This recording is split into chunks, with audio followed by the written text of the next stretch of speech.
뉴스에일 라이브 오늘 첫 소식 시작합니다. 자, 이틀 전 북한이 세 번째 오물풍선을 보낸 데 대해서 우리 군이 어제 대북 확성기 방송을 시작했죠. 그러자 어젯밤 북한이 네 번째 4차 오물풍선을 살포했습니다. 여기에다 더해서 새로운 대응을 언급하면서 위협을 이어갔습니다. 다만 풍선 살포량이 점점 줄고 있고 담화문 안에 담긴 경고 발언 수준도 생각했던 것보다는 조금 누그러들었던 그런 상황입니다. 자세한 소식 외교안보국제부 연결해서 알아보겠습니다. 조아라 기자, 자, 어젯밤에 북한이 날려보낸 오물풍선 정확하게 어느 정도 파악이 됐습니까? 네, 앞서 말씀하신 대로 북한의 오물풍선 살포는 올해 들어 네 번째인데요. 어젯밤 9시 40분부터 오늘 오전까지 약 11시간 동안 우리 군이 식별한 북한 오물풍선은 310여 개입니다.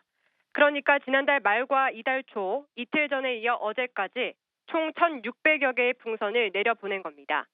특히 이번엔 전날 이뤄진 북한의 3차 살포에 우리 군이 대북 확성기 방송으로 즉각 대응하면서 북한이 하루에만 두 차례에 걸쳐 오물풍선을 살포한 첫 사례가 됐습니다. 오물풍선 일부는 서울 중심부인 광화문 일대를 포함해 중구와 동대문구 등에 떨어진 것으로 확인됐는데 이에 따라 새벽 시간 일부 도로가 통제되기도 했습니다.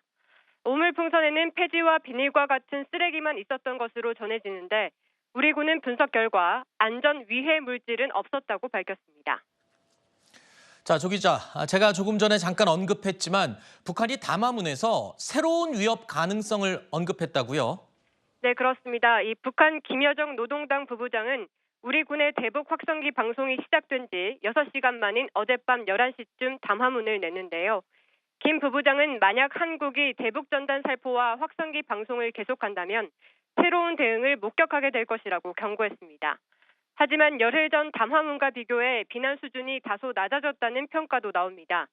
100배로 되갚아주겠다라는 감정 섞인 위협 발언이 사라졌고 한국 괴뢰와 같은 막말도 사용하지 않았습니다.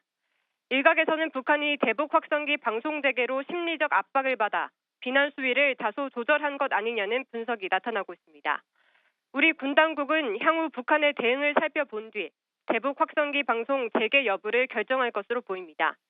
하지만 북한의 추가 도발 가능성은 여전히 배제할 수 없어서 당분간 남북 긴장 관계는 계속될 것으로 보입니다. 지금까지 외교안보국제부에서 전해드렸습니다.